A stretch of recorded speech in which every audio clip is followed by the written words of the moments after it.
So you have your to not do list, you have your to do list, you have your to fix list, you have your quantity list, you have your qualities list.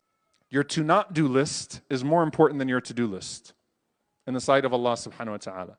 Your to leave off, what you're going to stop, is more important than what you're going to start.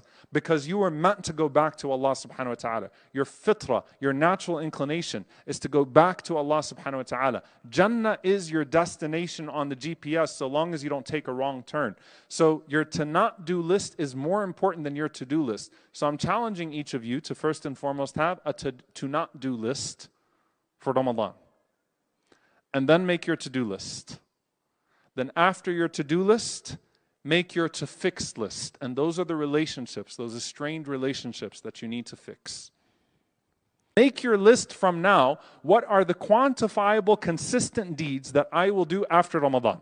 Make your after Ramadan quantity list now. Don't wait till Ramadan finishes to try to pick up the scraps. Say, in Ramadan, I'm going to read this much Quran. After Ramadan, I think I can reasonably do this much every single day.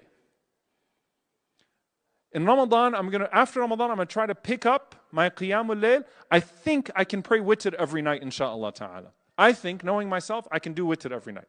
I think I can add 2 rak'ahs every night. You have your qualities list. What are the qualities? I want you to open the beginning of Surah Al-Mu'minun and the end of Al-Furqan. The qualities of Al-Mu'minun, the qualities of the believers, in the beginning of Surah Al-Mu'minun, قَدْ أَفْلَحَ الْمُؤْمِنُونَ الَّذِينَ هُمْ فِي صَلَاتِهِمْ خَاشِعُونَ, until the end of it. Those qualities. And I want you to read وَعِبَادُ الرَّحْمَنَ الَّذِينَ يَمْشُونَ عَلَى الْأَرْضِ هَوْنًا وَإِذَا خَاطَبَهُمُ الْجَاهِلُونَ قَالُوا سَلَامًا, the last deeds of the servants of the Most Merciful.